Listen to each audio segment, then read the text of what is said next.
3, 2, live. You're now watching two old farts making noises.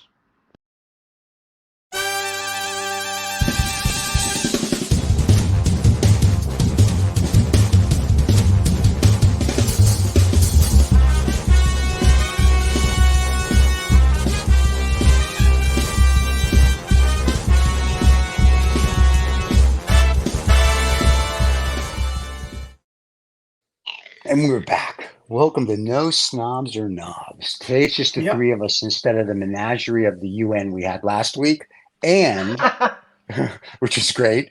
But today it's the three of us, and Raul, who's usually here, can't make it today. Apparently, there's something going on in South Africa. Apparently, the gerbil died, and they have no internet, so he can't get on today. So it's just going to be the three of us. And we're talking about a couple of concept ideas, which will clue you in on you never know who somebody knows. And then we're going to talk about the 60-minute interview with the president of the Ukraine and the things that he was saying about the United States, Russia, NATO, Poland, and everything. So there you go. Welcome to the show. It's funny because it was I listened to it, but it wasn't 60 minutes. So it's a bit it was like that's the title of the show. It's 13-minute interview, David. It's not a literal thing. It's just called 60. But it should be 60. Yeah, it should be. Well, there's more. There's an after interview. You know, like Jewish grandmothers like 60 minutes, though. For the people in America, they'll get this because you guys have 60 minutes in your country. Right? They have it in every country. It's because the little hand goes. Anyway, there you go. But I'm here on Thursday. Tip your weight staff. It's just like a half a fortnight. Yes, it's like half a fortnight. It's yes. half a fortnight, Half a fortnight. So what we were actually discussing then, but really before we started, that every half a fortnight show, we'd like to have politicians from all around the world to come and join us. It would be great. There is one caveat to that, Mr. Politician. You don't get a list of questions before you come on. Because basically we don't know what we're going to be talking about. So how can we inform you? And we'd like to have there's an element of fear to it as well. Well, like I think we have Morton, who's a distinguished politician. You have you and I, and we just sit here and look pretty. And we have Roll, and Roll is just a bundle of fun. So between the four of us and a politician, we may actually get some questions answered that are relatively fun and a little goofiness, but it'd be interesting to get takes from different politicians around the globe. So if you're a politician and you and your staff thinks it's okay for you to freestyle, reach out to us and we'll put you on the show. Or maybe even budding politicians, people want to come on and practice. Pretend they're a politician, sure. Yeah, so you can come on, you can practice by answering all the questions that are put to you. And of course, when you become a politician, you then ignore any question that you're asked and then answer it with a completely different answer. The politician school, really, the universal politician school, and we can find a lot of. Please answer all the questions with new answers, with new questions. New questions, correct? Right. Yeah. That's very good. So. A couple of rehearsal times, Because excuse me, the amount of interviews that you see are certainly Dutch politicians. I mean, the government has fallen here, so we're going into an election. But everybody wants to say something about please. In other words, they want to say, "Oh, please re-elect me," because I'm an all right sort of a guy or person or lady or whatever. But when anybody asks them any direct question regarding what they're going to do if they get re-elected, they just say, "Yeah, it was nice weather yesterday." Yeah. So because everybody's got the very moist underwear of trying not to say anything that they shouldn't say. David, I have to ask you. What happened with the speaker's corner? In London, I think. I think it's still. But still people on a box talking. sometimes. I haven't lived in the UK for many, many years, but as far as I know, and please Google it, everyone, if I got it wrong. But I think it's still everybody's right to stand up and say what they feel, and it should be. I mean, all this thing about banning people because they have a right wing or a left wing point of view, I think is incredibly dangerous. I want to hear what extreme people have to say. Yeah. And then it gives me the ability to ignore them or to be wary of them next time. But just to ban people from having a point of view, I don't think that's a good place to be. But it's boring to only hear that the end is near, and this caricature is what I'm talking about.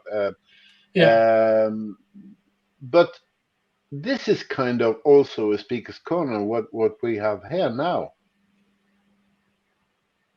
Wait, in Norway, you mean? No, oh, no. You mean this show? This show, yes, Sure. itself, because politically correct is. I don't like the sound of it, because if you want to be popular like a politician, I think it's much better to be politically not directly incorrect, but be yourself, be cool.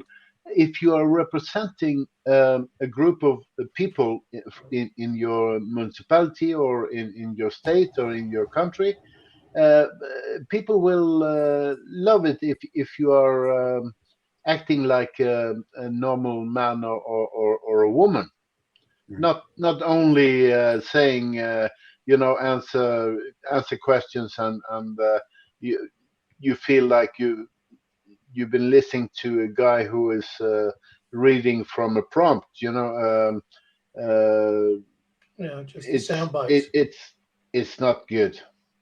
Well, most politicians just talk in sound bites, right? When they speak, they don't really say anything. Even the debates, excuse me, are useless because they say, okay, they'll be like if the three of us are running for something, they go, you have 35 seconds or a minute to answer this question. And you're like, really? It's like those tests. It's like those questions where they say, if this happens, you're going to do A or B. And I'm like, yeah, but there's a C answer. Like, I hate when people say you have to take a test. I'm like, why? Because your question is if Mary does this and Jane does that and Dick does that, what do you do? And I read my choices and I'm like, none of it. Like there's an other. And you have to pick the most correct. And I'm like, none of them are the most correct. They're the most wrong. So I don't, to me, it's like mental masturbation. So watching a debate is the same thing. It's literally, they have given me 60 seconds of nothing. So when they have presidential debates in Congress, I'm like, no, the best debate. And there's a book called the Jefferson, Douglas and Lincoln debates. When Douglas and Lincoln were running against president, remember Douglas was a black man. For the people that don't know their history, but the book is fascinating. Their debates would go on for 3 or 4 hours, and this book is phenomenal. You read the question and you read each of their retorts, and it's like, wow. And to me, it was unbelievable. And they debated, I want to say maybe 4 times. So the book's like 400 or 500 pages, but it is just like, now that's a debate. Because they would say, so tell me why you can't, I'm making this up, of course, you can't use a napkin. And Mr. Douglas would go on his 20 or 30-minute tirade on why you can't use a napkin. And then Lincoln would do his. And it was like, wow, this is awesome. And today, the people don't have the attention span. They if it's not on TikTok or if it's not on Instagram and they can't get it in 30 seconds, they can't do it. And they don't have the attention span to sit there and actually listen and take it in. Because that's not what they're taught anymore. They're like, quick. No, quick. Take the time to listen and understand, read. And they don't do that. Like everyone's in a hurry to go nowhere. Everyone's like, time's my most valuable asset. It's true. But while you're here on the planet, you still need to learn. You still need to stop and smell the roses, if you will. You still need to. Yeah. So these go, go, go, go, go, go. Okay, and then you'll be 100 years old, and what did you do? And people are gonna be like, "Well, I traveled." You know, but what did you do? What did you learn? Nothing. Can we I vote find for you? You sure? Why what's not? really I found something really disturbing about the Dutch politics. I mean, I can't vote, so I'm an an observer, but Right. they have this traditionally have this you know all these politicians, and they got they fire all these questions off to it, and out of nowhere, this one particular politician, basically he got crapped upon by his party, left, had a burnout, has come back into politics as an independent. And they said, "Oh, are you going to come to this debate?" And he said, "Well, no, because it's not a debate." They said, "What do you mean?" He said, "Well, we have these huge issues, you know, poverty, immigration, a war on our doorsteps, and you're going to fire me off a question that I have to answer in a minute? No. If you want to hear what I've got to say, give me a platform when I can talk for 15 or 20 minutes and have a dialogue with the viewers." And he got an amazing amount of criticism for it. Oh, he hasn't got any balls. He's not going to truck up, all that sort of stuff. But if you seriously think about it, he was more of a hero than the rest because they would have had their bits of paper with all the questions already written on it, so they knew. Oh, what comes after 3? 4. Oh, well, lovely. Thank you very much. And the next politician, please. But also the journalists and the editors has changed dramatically. Right. Even I remember when I was young, I was in this political school kind of. I was brainwashed. I got out of that, and I got out of the party in the end. But it's like a school when you're young. I was 13. I was in the party until I was 21. But then it's an A4 thing. You break down people down and you build them up just like you want to shape them. But I remember in that period, uh, if there was a journalist who had a case, because I've been working in a lot of newspapers, not as a journalist but as a marketing guy, but sitting in the desk at a newspaper at that time, it was very you learn a lot, and no, we're not going to take this case. That's what they're saying today. But in these days, it was, this might be interesting. Let's make, and it was not a bait thing, a clickbait thing. It was honest work. Journalists and editors have to know why they're there. They're not there to amuse us. We can buy woman or man's magazines if we want to be amused. We want to know more and learn and to be involved in the politics. As we all know, to not be interested in politics is the same origin. You might help me, but it's the same as I'm a fool from the beginning. Yep. And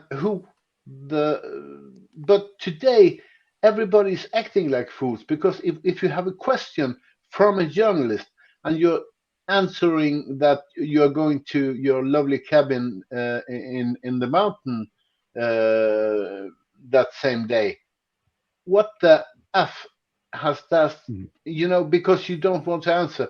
And coldly, the journalist just, back away. Because the honorable minister or whatever is going to his cabin. It's I'm not going to be like like false news, but there are more than one truth out there, and it should be in front of people. Like we have people coming to be interested in politics again. I don't know if it's that or if it's interesting because I mean when I grew up, and I'm talking when I was like a kid, my dad would read the Wall Street Journal and the New York Times and the Financial Times, so that's what I grew up reading as a kid, like 6, 7 years old. I would watch Wall Street Tonight on PBS, right, when I was a kid. I liked it. So, and I'd watch the evening news when 60 Minutes first came out. I think it was in 1967 or 69. I watched the very first show.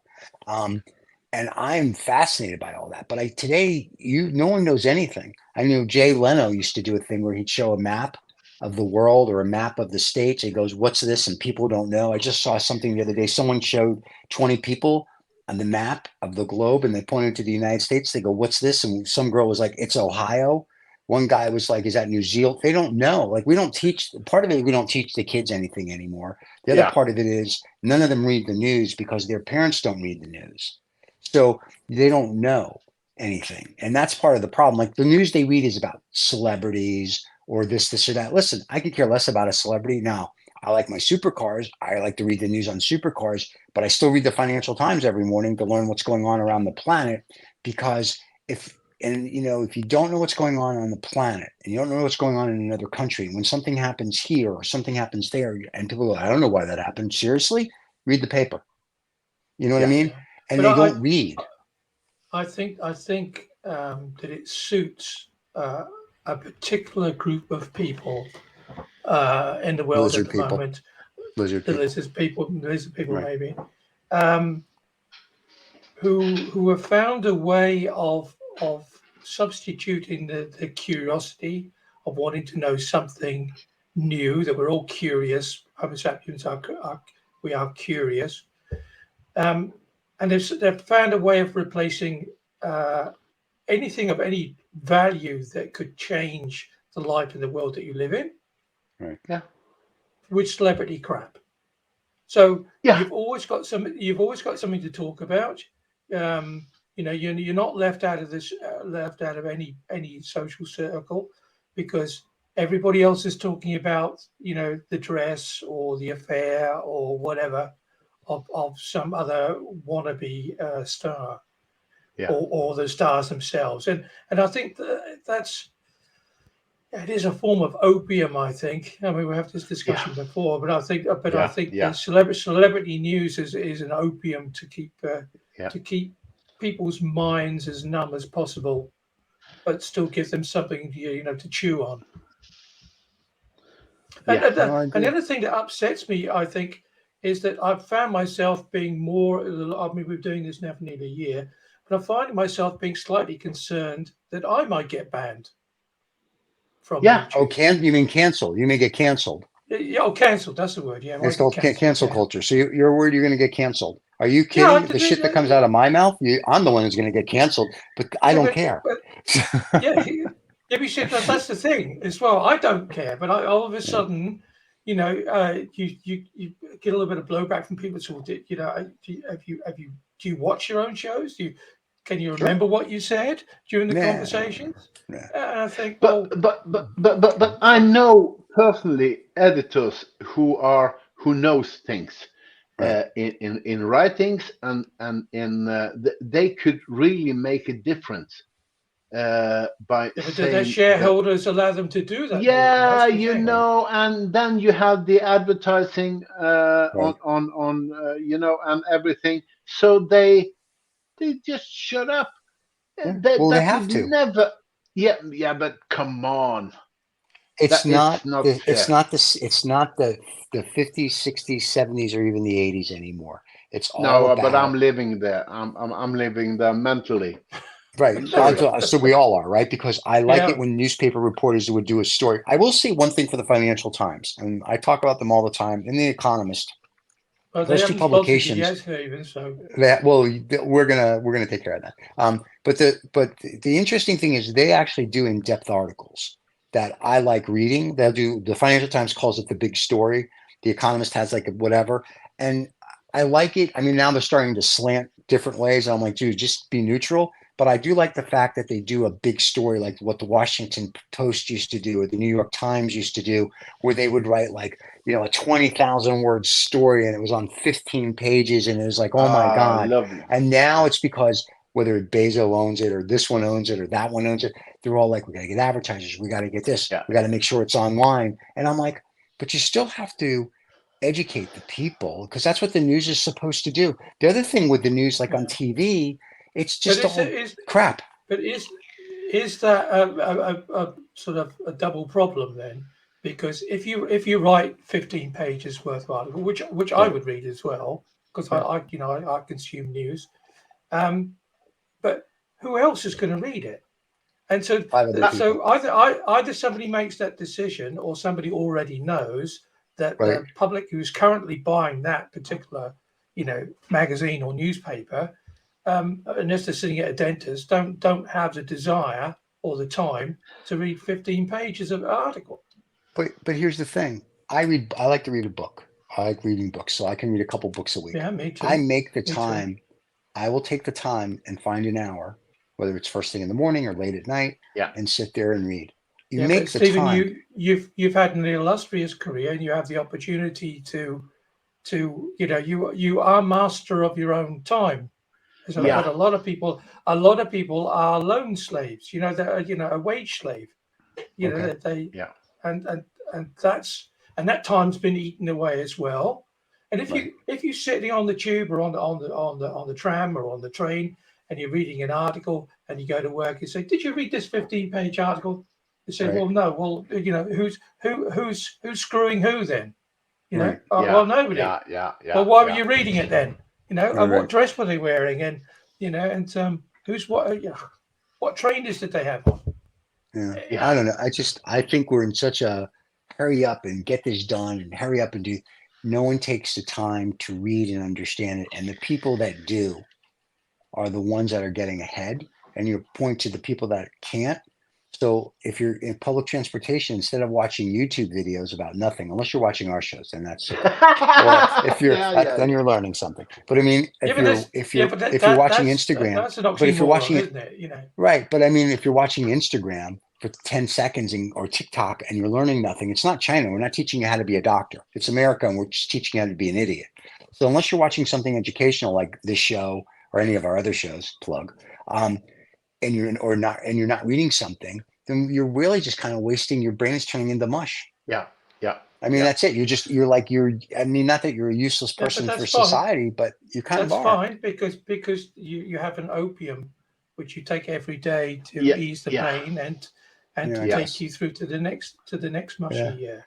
And also, David, I think that this is also meant to be, because it's much more easy to be a politician, to be in control, to have the masses, the people under the lid, kind of, because if people get their own opinions again, it's crazy. But people don't have, in general, I don't say, but people don't have their own opinions any longer. They don't think. They don't react. Like a spinal thing. If you're burning your hands on the on the heater or something, you should react immediately. But people don't give a fucking care anymore, and I think it has to turn around. It has to, because if not, we will be, the next generation and the generation after that would be stupid. Yeah. Well, and your point to people not caring, everyone's afraid to speak because they're afraid, to David's point earlier, to be canceled.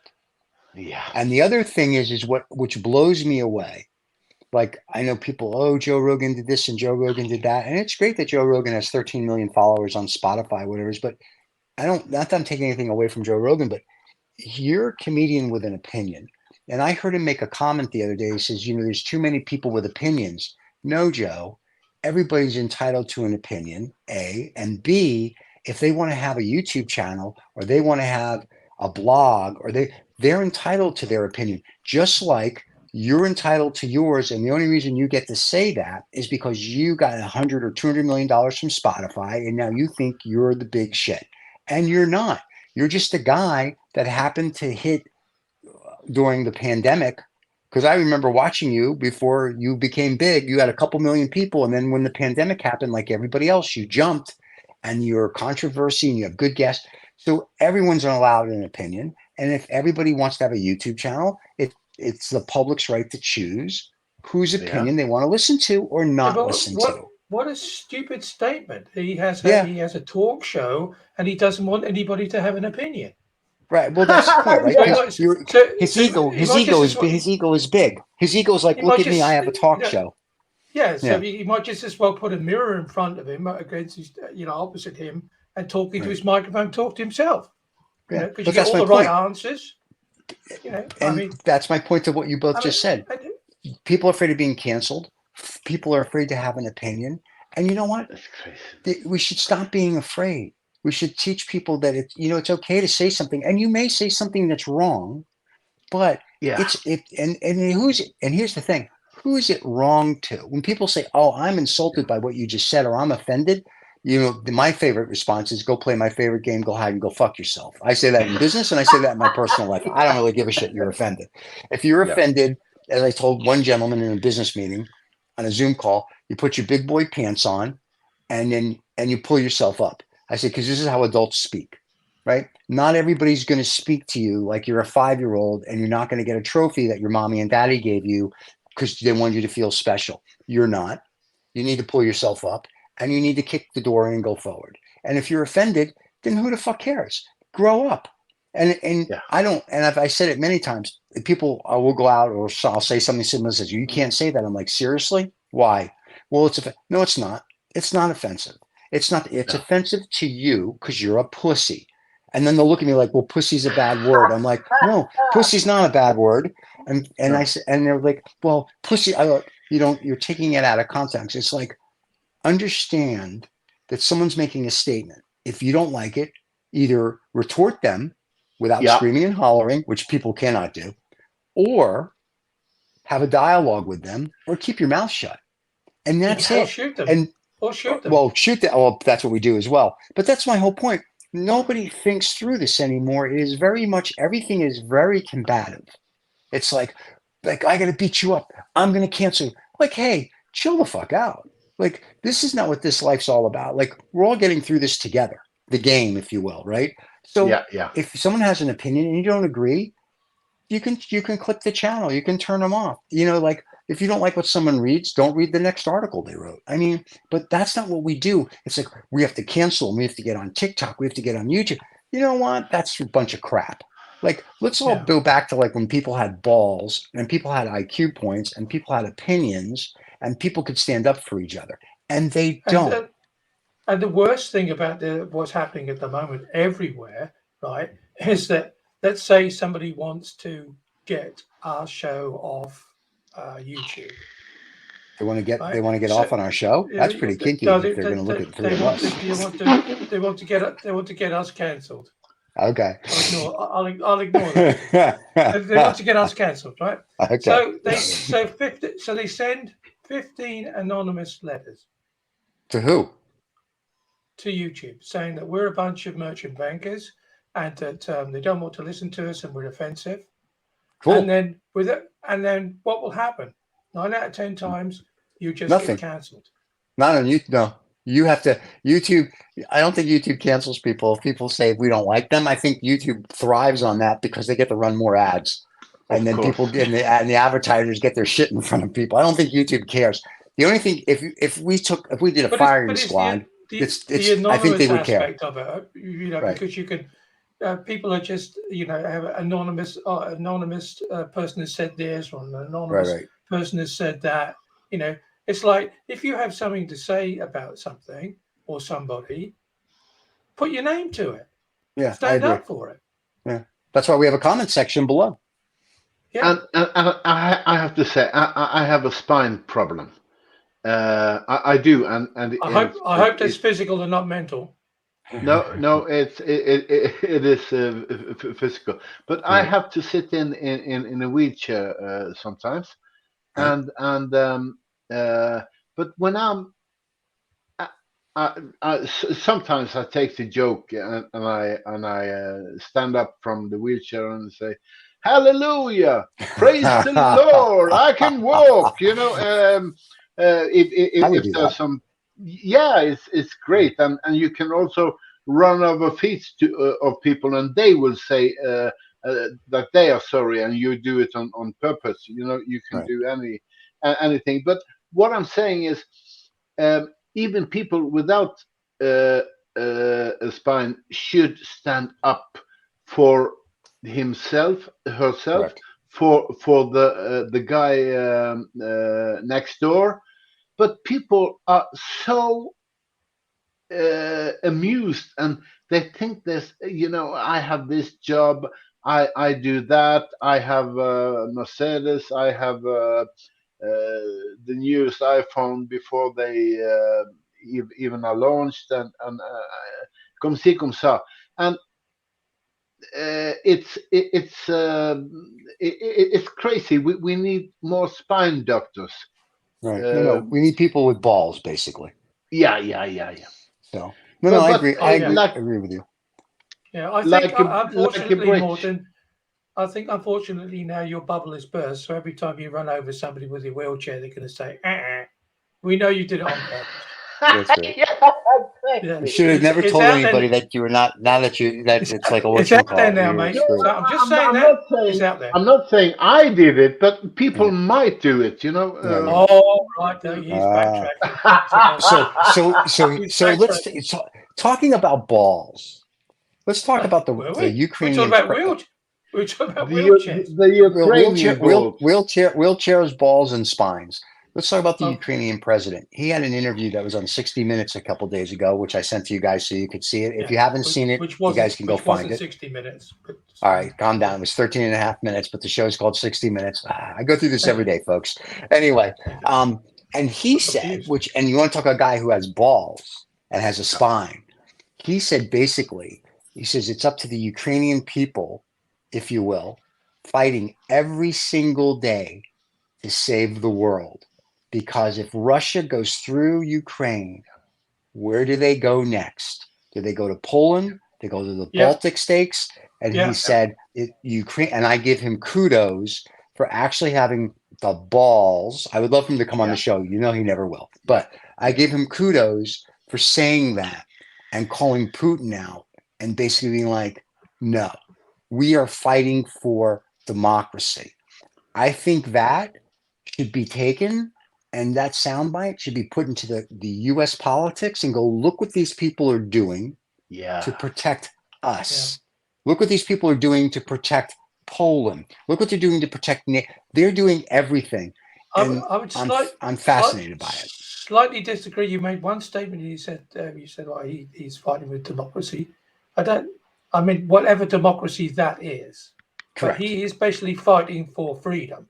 He's owned the freedom to live in a country that can make its own decisions. Right. Now, whether or not that turns out to be democratic in the way that we think that it should be, but yeah, I mean, I don't know if you can hear. I don't know if you can feel or hear the tanks in Norway, but I'm here in sunny Holland. No. Yeah, you can hear them rattling here. You know, it's what is it? Yeah, how far is it down the road? That's the way you have to look at it. But 400 or 500 clicks, something like that. Yeah. You know, it's Ukrainian, and then a little bit of Poland, Germany, and then they're here. That's the way you have to look at it. Yeah. And really, the kudos. That's very important because how many times do we give out that honorable title kudos?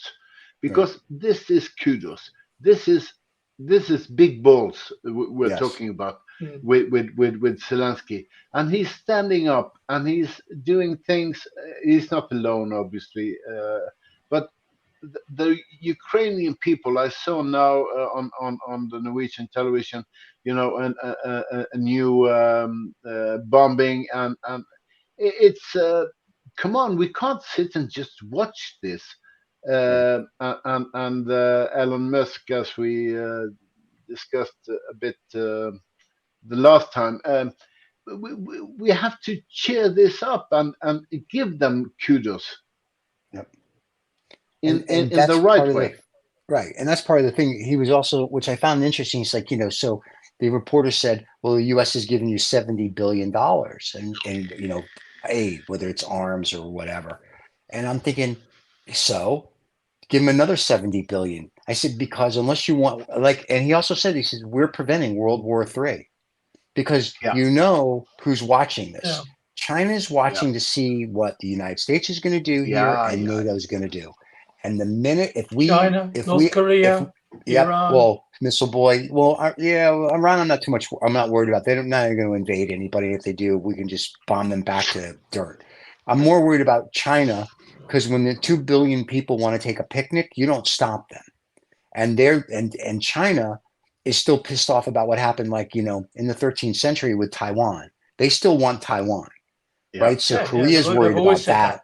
Right. Korea's worried about that. Japan's worried about that. Taiwan's really worried about that. So they're all worried about the NATO treaty, the Pacific treaties, and what's going to happen. So what he's doing, when I say he's fighting for democracy or, to your point, freedom, he's fighting for the planet. This guy is standing up to the Soviet Union, and he's standing up to a tyrant who's trying to claim land that goes back whatever. And it's been fine for however long. He got Crimea, and this guy's like, I'm going to stand up and fight you. And the whole planet and people that don't know what's going on or don't read the paper, don't understand geopolitical issues are going, we shouldn't help them. Really? Do you want World War III? Then again, if Trump gets in, they'll just let Russia roll in. But my point is that this guy is standing up for the planet. He's right in his point. He says, we're preventing World War III. And when people poo-poo the Ukraine, that's bullshit. Because this guy has got the balls and the chutzpah, if you will, to stand up and do this. The other side of the argument, of course, is that if you talk to anybody on the streets of Moscow, they're saying that Russia is also preventing the Third That's not World true. War. If you talk to people in Moscow, they are dead against this. And no, they won't say that, by the way. That is wrong. That is wrong, and it's been in newspaper articles and everything. That's why they're all deserting. Yeah. It's if you see what's coming out of the Kremlin and the way that it's presented on their media, correct, the most amount of people are of the opinion, and of course that opinion is shaped by the one or two media, totally unindependent media sources that they have, either be a newspaper or TV, and they seriously feel that they have to stand up to neo-Nazis that again are trying to invade them and to take over their world. Right.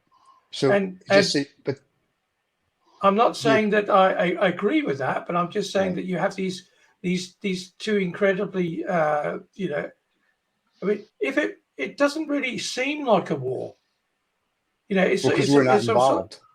It's a sort of a proxy war, really, for the US/NATO and against Putin. But he had a valid point.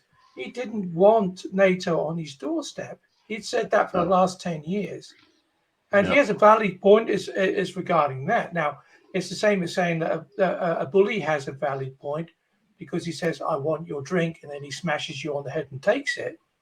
But he has a valid point. No. No, he has no point. Sorry. Morton, what were you going to say? I was just going to say that please share, make this not hang in the air. Just keep on, you the two of you, and I will come back. No, go ahead, mate. Okay, you're used to it. Yeah, I'm trying to say that in Norway, like in many other European countries, we have received a lot of people from Ukraine on running away from the hell down there, and I've been lucky enough, even in my municipality, to talk with at least a few of them, and really talk. And what we discussed a bit earlier, they want to talk. They want to talk. They want to, because they are proud of their country. They are standing up and they are saying things, not also things against Mr. Zelenskyy. Let that be clear.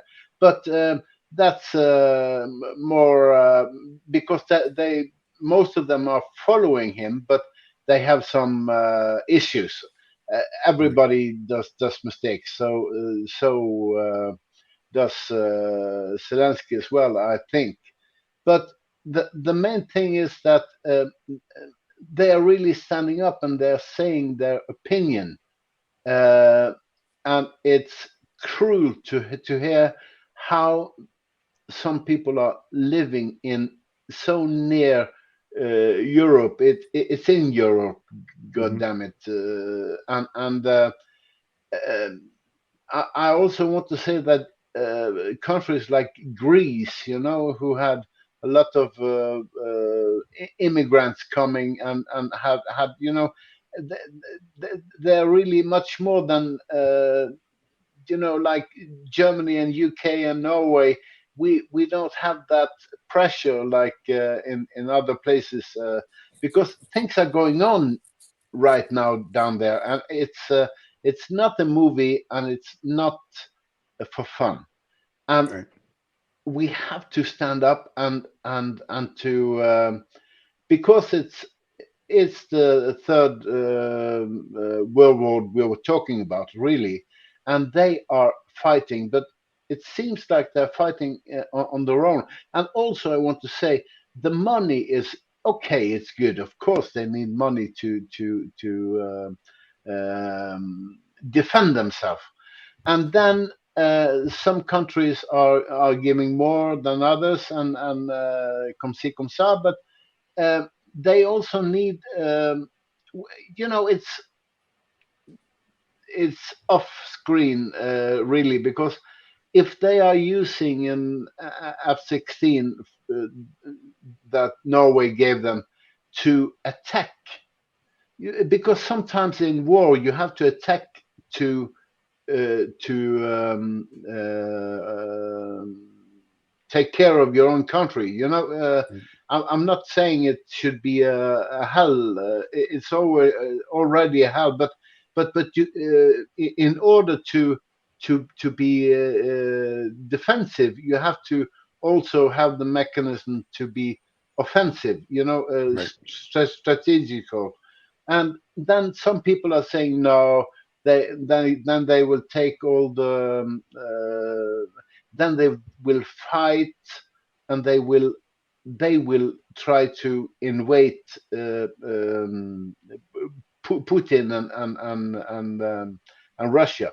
Come on, they are only doing what they have to do in a war. They were offended, to say it mildly. So we have to take sides. We have to take sides, and the Russians have to learn. And the Russian population, I have some Russian friends, and I'm convinced that if they didn't have this regime they have, there wouldn't be a war down there, and an invasion and nothing, because they are brothers. God damn it! It's like people from England and Scotland, and David can talk more about that. Well, I think that's a good note to actually close the show on, guys, because you can't really say much more after that. That was beautiful. So everybody, we will see you next Saturday. That's number one. Number two, don't forget to subscribe and like. Number three, if you like the show, tell a friend. If you don't like the show, keep your mouth quiet. No, I'm just kidding. Leave your comments below. And if you're a budding politician, or if you're Mr. Putin or Mr. Zelenskyy and you'd like to come on our show and tell us how stupid we are, feel free. Elon. We keep asking Elon to come. He won't come.